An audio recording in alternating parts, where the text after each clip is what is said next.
I have a confession to make. I made a mistake. Well, to be more accurate, I was mistaken about something. And that's very hard for someone to admit, especially for a man, because men have something that women don't have. And believe me, you don't want. And that's an ego. Men hate to admit that they're wrong. I hate to admit when I'm wrong, but I was wrong and I'm going to admit it.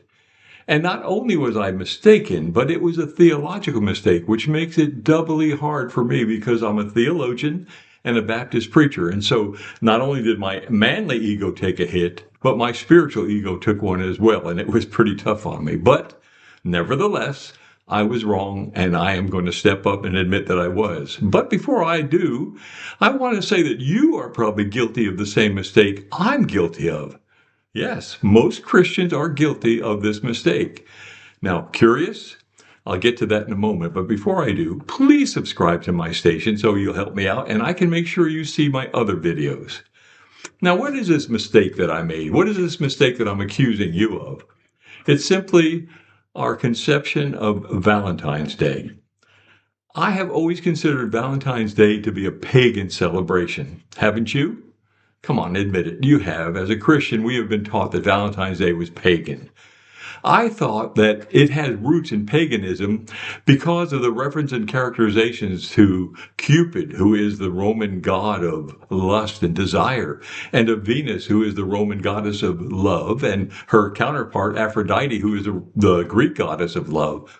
It seemed to me that the whole reason for this holiday was to celebrate sensuality and carnal desire. But I was wrong. These characters were only add-ons to an otherwise innocent celebration. Like all things innocent and sacred, Satan has polluted Valentine's Day, just as he does Christmas and Easter. Usurping the authority and the focus of Jesus Christ on those holidays and placing it rather on these fictional characters like Santa Claus and Rudolph and Frosty and the Easter Bunny, and it's wrong.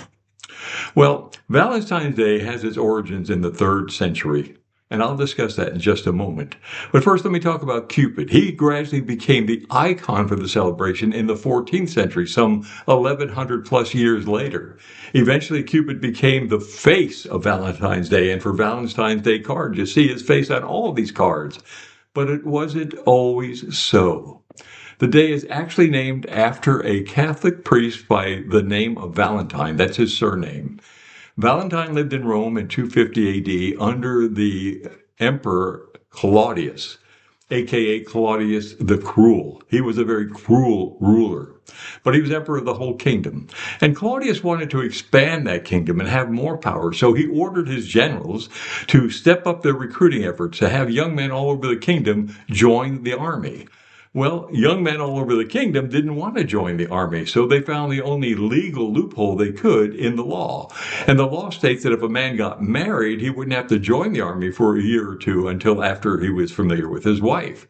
So men started getting married all over the kingdom. And of course, the recruiting goals fell. Claudius was furious, and he passed an edict that no one in the kingdom, no one in the empire was to be married without his approval.